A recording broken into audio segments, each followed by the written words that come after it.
الحمد لله وكفى وسلام على عباده الذين اصطفى أما بعد أعوذ بالله من الشيطان الرجيم بسم الله الرحمن الرحيم يا أيها الذين آمنوا اذكروا الله ذكرا كثيرا وسبحوه بكرة وأصيلا سبحان ربك رب العزة عما يصفون وسلام على المرسلين والحمد لله رب العالمين اللهم صل على سيدنا محمد وعلى آل سيدنا محمد وبارك وسلم۔ قرآن مجید میں ذکر کا لفظ کئی معنوں میں استعمال ہوا ہے۔ ایک تو قرآن مجید کے لیے بھی استعمال ہوا ہے، اِنَّا نَحْنُ نَزَّلْنَا الذِّكْرَ وَإِنَّا لَهُ لَحَافِظُونَ۔ یہاں ذکر سے مراد قرآن مجید نصیحت نامہ ہے، اور ایک ذکر سے مراد یاد ہوتی ہے۔ جیسے ہم اردو میں کہتے ہیں کہ فلاں کا ذکر ہوا، کسی کا تذکرہ ہونا تو تذکرہ سے ذکر کا لفظ ہوتا ہے۔ تو آج جو عنوان ہے وہ ہے اس معنی میں کہ ہم اللہ کا ذکر کریں، اللہ کو یاد کریں۔ اللہ فرماتے ہیں اے ایمان والو، اللہ کو کثرت کے ساتھ یاد کرو۔ کثرت کا مطلب کیا کہ لیٹے بیٹھے کھڑے ہر حال میں اللہ کو یاد کرو۔ چنانچہ حدیث مبارکہ میں آتا ہے، ابو ہریرہ روایت کرتے ہیں کہ نبی صلی اللہ علیہ وسلم نے فرمایا ان اہل السماء لیرون بیوت اہل الذکر تضیء لهم کما تضیء الکواکب لاہل الارض، کہ جس طرح زمین والوں کے نزدیک آسمان پہ ستارے چمکتے ہیں، اسی طرح آسمان والوں کے نزدیک وہ گھر چمکتے ہیں جن میں اللہ کا ذکر کیا جاتا ہے۔ اگر ہم اپنے گھروں میں اللہ کا ذکر کریں تو ہمارے گھر اللہ کے فرشتوں کو یوں محسوس ہوں گے جیسے دور سے ستارہ چمک رہا ہوتا ہے۔ حافظ ابن حجر رحمۃ اللہ نے لکھا ہے کہ 3 چیزوں سے انسان کی پریشانیاں ختم ہوتی ہیں۔ ایک کلام الحکماء، داناؤں کا کلام۔ دانا لوگ جب بات کرتے ہیں نا تو بندے کے دل کو تسلی ہو جاتی ہے، اس کا غم غلط ہو جاتا ہے۔ دوسرا اللہ کا ذکر، ذکر سے اللہ کے انسان کی پریشانیاں ختم ہوتی ہیں۔ شاعر نے کہا نہ دنیا سے، نہ دولت سے، نہ گھر آباد کرنے سے تسلی دل کو ہوتی ہے خدا کو یاد کرنے سے۔ اللہ کو یاد کرنے سے دل کو اطمینان ملتا ہے، سکون ملتا ہے۔ اور تیسرا لقاء اولیاء اللہ، اولیاء اللہ کے ساتھ ملاقات سے دل کو سکون ملتا ہے۔ سید شبلی رحمۃ اللہ فرمایا کرتے تھے کہ بعض آسمانی کتابوں میں لکھا ہے کہ اللہ نے فرمایا اے میرے بندے، جب میرا ذکر تجھ پر غالب آ جاتا ہے تو میں تیرا عاشق بن جاتا ہوں۔ یعنی جب بندہ اتنا ذکر کرتا ہے، اتنا ذکر کرتا ہے کہ بندے پر ذکر غالب آ جاتا ہے، اللہ فرماتے ہیں پھر میں تیرا عاشق بن جاتا ہوں۔ اللہ بندے کے عاشق بن جاتے ہیں۔ ابو سعید خراز رحمۃ اللہ علیہ فرماتے ہیں کہ اللہ جب کسی بندے کو دوست بنانا چاہتا ہے تو اس کے لیے اپنے ذکر کا دروازہ کھول دیتا ہے، ذکر کی توفیق دے دیتا ہے۔ پھر جب وہ بندہ اللہ کے ذکر سے لذت پاتا ہے تو اسے اپنے قرب کا دروازہ کھول دیتا ہے۔ پہلے ذکر کی توفیق ملتی ہے، پھر جب وہ بندہ ذکر کرنا شروع کر دیتا ہے تو اللہ اپنا قرب کا دروازہ کھول دیتے ہیں۔ جب اس کو اللہ کا قرب نصیب ہوتا ہے تو اسے توحید کی کرسی پر بٹھا دیتا ہے، اللہ کا جلال اور عظمت اس کے سامنے کھل جاتے ہیں تو وہ اپنے آپ کو بھول جاتا ہے۔ وہ اللہ کا ذکر اتنا کرتا ہے کہ کرتے کرتے اپنے آپ کو ہی بھول جاتا ہے۔ اس کو مقام فنا کہتے ہیں۔ چنانچہ ایسا بندہ نفسانی دعووں سے بے نیاز ہو جاتا ہے۔ چنانچہ ایک حدیث مبارکہ میں آتا ہے کہ حضرت موسیٰ علیہ السلام نے اللہ تعالیٰ سے سوال کیا، یا اللہ مجھے کیسے پتہ چلے کہ کون تیرا دوست ہے اور کون تیرا دشمن ہے؟ اللہ تعالیٰ نے جواب دیا موسیٰ علیہ السلام، جو میرا ذکر کرتا ہے وہ میرا دوست ہے اور جو مجھ سے غافل ہے وہ میرا دشمن ہے۔ اس لیے ہمیں غفلت سے بچنا چاہیے اور ہر لمحے اللہ کو یاد کرنا چاہیے۔ رابعہ ادویہ وفات کے وقت انہوں نے اپنی خادمہ کو یہ وصیت کی کہ جب میں مر جاؤں تو جس گلڑی میں میں ہوں اسی میں مجھے دفن کرنا، الگ کفن دینے کی ضرورت نہیں ہے، اور کسی کو اطلاع بھی نہ دینا میرے مرنے کی۔ چنانچہ خادمہ نے اسی طرح کیا، زیادہ تشہیر بھی نہیں کی اور ان کو دفن کر دیا۔ خادمہ نے خواب میں دیکھا کہ رابعہ ادویہ بہت اچھے خوبصورت کپڑے پہنے ہوئے جنت کے باغ میں گھوم رہی ہیں۔ تو اس نے پوچھا، رابعہ آپ کے ساتھ آگے کیا معاملہ بنا؟ کہنے لگی کہ اللہ تعالیٰ نے میرے اوپر مہربانی فرمائی اور تم اگر چاہتی ہو کہ تمہاری قبر روشن ہو تو تم اللہ کا ذکر کثرت کے ساتھ کیا کرو۔ تو جو بندہ اللہ کا ذکر کثرت کے ساتھ کرتا ہے اس کو پہلا انعام یہ ملتا ہے کہ دنیا کی پریشانیاں تو اللہ ختم کرتے ہی ہیں، اللہ تعالیٰ اس کی قبر کو بھی منور کر دیتے ہیں، قبر کو بھی روشن کر دیتے ہیں۔ یہ اللہ کا ذکر اتنا کریں کہ ذکر انسان کے اوپر غالب آ جائے، انسان اپنے آپ کو بھول جائے۔ چنانچہ بحری بستانی رحمۃ اللہ کا ایک مرید تھا، خدمت کرتا تھا، حضرت روز اس سے نام پوچھتے تھے، تیرا نام کیا ہے؟ حضرت میرا نام فلاں ہے۔ پھر دوسرے دن پوچھتے، تیرا نام کیا ہے؟ میرا نام فلاں ہے۔ ایک دن وہ کہنے لگا کہ حضرت میں 20 سال سے آپ کی خدمت کر رہا ہوں اور آپ کو ابھی تک میرا نام یاد نہیں ہوا۔ تو بھائی مستعمل رحمۃ نے فرمایا، ایک نام میرے دل پر ایسا غالب آ گیا ہے اور کوئی اور نام میرے دل میں آتا ہی نہیں ہے۔ اور یہی حضرت حاجی امداد مکی رحمۃ اللہ کے بارے میں ہے، وہ اپنے داماد سے جب بھی ملتے تو پوچھتے، ارے میاں آپ کا نام کیا ہے؟ حضرت میں آپ کا داماد ہوں اور میرا نام فلاں ہے۔ اچھا۔ پھر دوبارہ سامنے سے گزرتا، ارے میاں تم کون ہو؟ حضرت میں آپ کا داماد ہوں اور میرے فلاں نام ہے۔ اچھا۔ اس نے بھی ایک دن کہا کہ اتنا عرصہ ہو گیا آپ کو ابھی تک میرا نام یاد نہیں ہوا؟ تو حضرت نے جواب دیا، بھائی میں کیا کروں، ایک نام میرے دل پر ایسا غالب آ گیا ہے، اب کوئی دوسرا نام میرے دل میں آتا ہی نہیں۔ اللہ کا نام بڑی برکت والا ہے، تبارک اسم ربک، اللہ فرماتے ہیں برکت والا نام ہے تیرے رب کا۔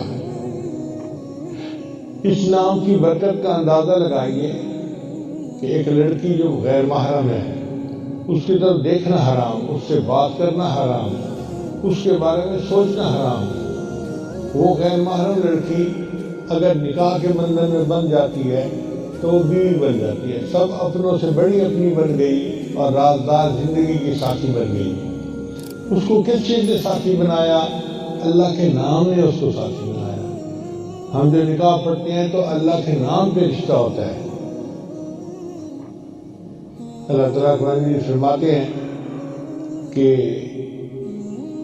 تساءلون بہ والارحام، تم ان کے ذریعے سے اپنے رشتے جو ہے نا وہ آپس میں جوڑتے ہو۔ تو اللہ کا نام لیا گیا، ایسا رشتہ جڑا کہ وہ غیر محرم لڑکی محرم بن گئی، زندگی کی ساتھی کہلانے لگی۔ اللہ کے نام کی برکت دیکھیے۔ فقہاء نے لکھا ہے کہ نبی صاحب نے فرمایا کہ جب کوئی کتا کسی برتن کو سونگھ لے تو اس کو 7 مرتبہ پانی سے دھوئیں اور 8ویں مرتبہ اس کو ریت کے ساتھ اچھی طرح صاف کریں، یعنی اتنا ناپاک ہوتا ہے کہ 8 مرتبہ برتن دھونے کے بعد پاک ہوتا ہے۔ اس شکاری کتے کو اگر آپ چھوڑ دیں اللہ کا نام لے کر شکار کے اوپر، اور وہ خرگوش کو پکڑ کے لائے اور خرگوش اس کے منہ میں مر بھی جائے، تو حدیث پاک میں آتا ہے کہ اس گوشت کا کھانا بندے کے لیے جائز ہوتا ہے۔ اب آپ دیکھیے کہ ایسا نجس جانور تھا کہ وہ منہ لگائے تو 8 مرتبہ برتن کو دھونا پڑتا ہے، مگر اللہ کے نام سے اس کو ہم نے چھوڑا تو اس کا کیا ہوا شکار اللہ نے حلال کر لیا۔ اللہ کے نام کی برکت دیکھیے کتنی زیادہ ہے۔ اس لیے جانور جب ذبح ہوتا ہے تو بسم اللہ اللہ اکبر اس پر اللہ کا نام لیتے ہیں تو وہ حلال بن جاتا ہے، اور اگر ویسے اس کی جان نکل جائے تو وہی جانور حرام ہو جاتا ہے۔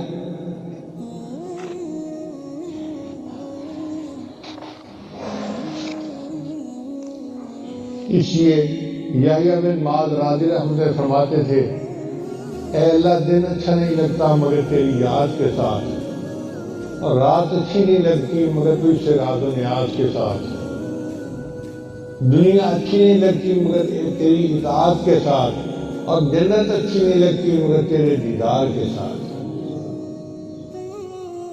تو جن کو اللہ سے محبت ہوتی ہے پھر وہ اللہ کا دیدار چاہتے ہیں اور اللہ کی یاد میں زندگی گزارتے ہیں۔ جنید بغدادی فرماتے ہیں، میں نے ایک مرتبہ خواب میں شیطان کو دیکھا کہ انسانوں کے مجمع میں ننگا پھر رہا تھا، تو میں نے اسے کہا کہ وہ بدبخت، تجھے شرم نہیں آتی، تو انسانوں کے مجمع میں ننگا پھر گیا ہے؟ تو شیطان نے مجھے کہا کہ یہ انسان کا یہ تو سارے جانور ہیں۔ میں نے کہا جانور کیا؟ کہنے لگے ہاں انسان تو وہ ہیں جو شنیجیہ کی مسجد میں بیٹھے ہوئے ہیں۔ کہتے ہیں میری آنکھ کھل گئی تو میں نے جا کے دیکھا تو شنیجیہ کی مسجد میں کچھ لوگ تھے جو سر جھکائے ہوئے بیٹھے مراقبہ کر رہے تھے۔ جو ذکر کر رہے تھے اس کو شیطان نے مرد کہا، اور جو ذکر سے غافل تھے وہ کہتا ہے یہ تو انسان بھی نہیں تو غافل ہیں، میں ان کے ساتھ کھیلتا ہوں جیسا بچے کھلونے کے ساتھ کھیلتے ہیں۔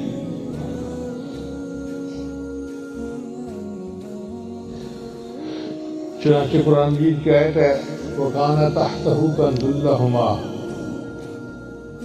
تو کنز سے مراد سونے کی ایک تختی تھی جس پر 7 سطریں لکھی ہوئی تھی، ان میں سے ایک سطر یہ لکھی ہوئی تھی، مجھے تعجب ہے اس شخص پر جو اللہ تعالیٰ کو پہچانتا ہے پھر بھی کسی اور چیز کا ذکر کرتا ہے۔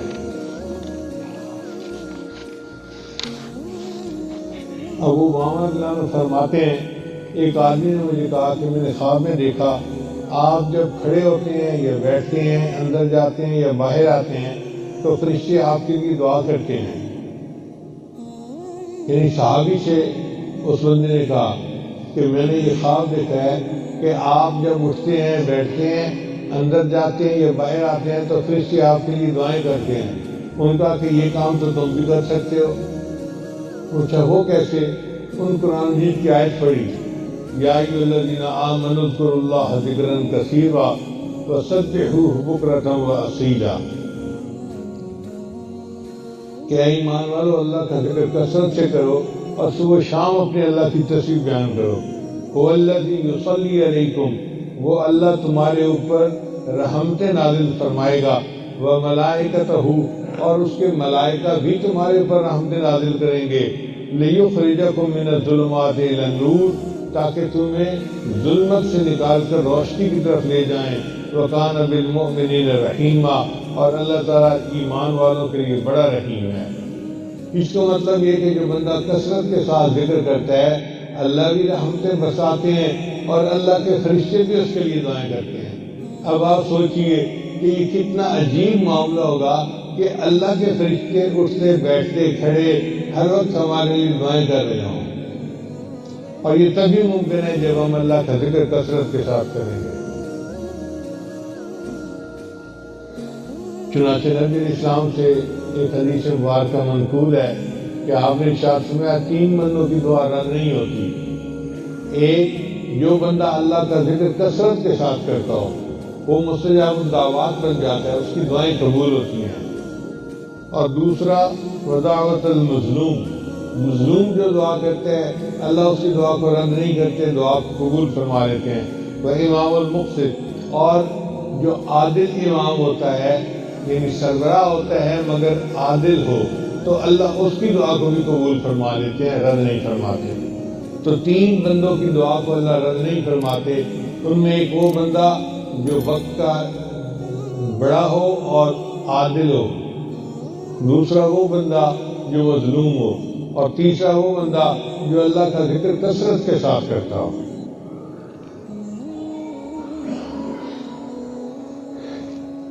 چنانچہ بزرگوں نے کہا ان لکل بیت زینتن، ہر گھر کی زینت ہوتی ہے، وزینت المساجد الرجال الی ذکر اللہ، اور مسجد کی زینت وہ بندے ہوتے ہیں جو اللہ کا ذکر کثرت کے ساتھ کرتے ہیں۔ چنانچہ اللہ نے مسجدوں کے بارے میں فرمایا فی بیوت اذن اللہ ان ترفع، یہ وہ گھر ہیں جن کو اللہ نے اونچا بنانے کا حکم دیا۔ مسجد کے اونچائی ہونی چاہیے، عام گھروں سے زیادہ اونچی ہونی چاہیے۔ الحمدللہ آپ دیکھ رہے ہیں یہاں آپ کو مسجد اونچی نظر آئے گی، عام گھروں کی چھتیں اتنی اونچی نہیں ہوتی۔ ہم نے اسی لیے اس کو اونچا بنایا کہ اللہ کا قرآن کہتا ہے فی بیوت اذن اللہ ان ترفع ویذکر فی اسمہ، اور اس میں اللہ کے نام کا ذکر ہوتا ہے، یسبح لہ فیہا بالغدو والآصال رجال لا تلہیہم تجارت ولا بیع عن ذکر اللہ واقام الصلاۃ وایتاء الزکاۃ یخافون یوما تتقلب فیہ القلوب والابصار۔ اللہ تعالیٰ ہمیں اپنا ذکر کثرت کے ساتھ کرنے کی توفیق عطا فرمائے۔ چنانچہ نبی صاحب نے ارشاد فرمایا کہ ذکر کرنے والے آگے نکل گئے۔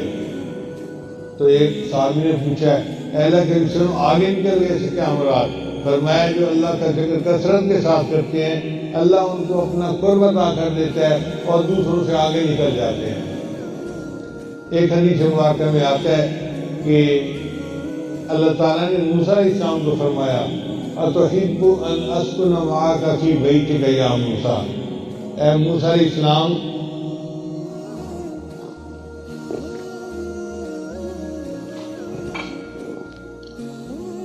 کیا آپ اس بات کو پسند کرتے ہیں کہ میں آپ کے ساتھ آپ کے گھر میں رہوں؟ اب اللہ فرما رہے ہیں اور موسیٰ علیہ السلام کو کہہ رہے ہیں کہ اے موسیٰ علیہ السلام کیا آپ اس بات کو پسند کرتے ہیں کہ میں آپ کے ساتھ آپ کے گھر میں رہوں؟ موسیٰ علیہ السلام تو اللہ کے عاشق تھے، حدیث مبارکہ میں آتا ہے فخر للہ ساجدہ، تو موسیٰ علیہ السلام تو فوراً سجدے میں چلے گئے اور سجدے میں جا کے کہا اے اللہ کیف تسکن معی فی بیتی، تو میرے ساتھ میرے گھر میں کیسے رہ سکتا ہے؟ اللہ نے فرمایا انا جلیس مع من ذکرنی، جو میرا ذکر کرتا ہے میں اس کا ہم جلیس ہوتا ہوں، میں اس کے پاس بیٹھتا ہوا ہوتا ہوں۔ ہم جتنی دیر بیٹھ کے اللہ کا ذکر کرتے ہیں اللہ ہمارے ساتھ ہوتا ہے۔ کتنی بڑی بات ہے کہ ہمیں اللہ کا ایسا قرب نصیب ہو جائے، اس لیے اللہ کو کثرت کے ساتھ یاد کرنا چاہیے۔ اللہ تعالیٰ ہمیں اپنے ذکر کی توفیق عطا فرمائے۔ تو یہ آج اس توبہ کے کلمات پڑھائے گا، آپ سچے دل کے ساتھ یہ کلمات پیچھے پیچھے پڑھتے جائیے۔ پڑھیے بسم اللہ الرحمن الرحیم، لا الہ الا اللہ محمد الرسول اللہ، آمنت باللہ وملائکتہ وکتبہ ورسلہ والیوم الآخر والقدر خیرہ وشرہ من اللہ تعالی والبعث بعد الموت، آمنت باللہ کما ہوا باسمائہ وصفاتہ وقبلت جمیع احکامہ اقرار باللسان وتصدیق بالقلب، اشہد ان لا الہ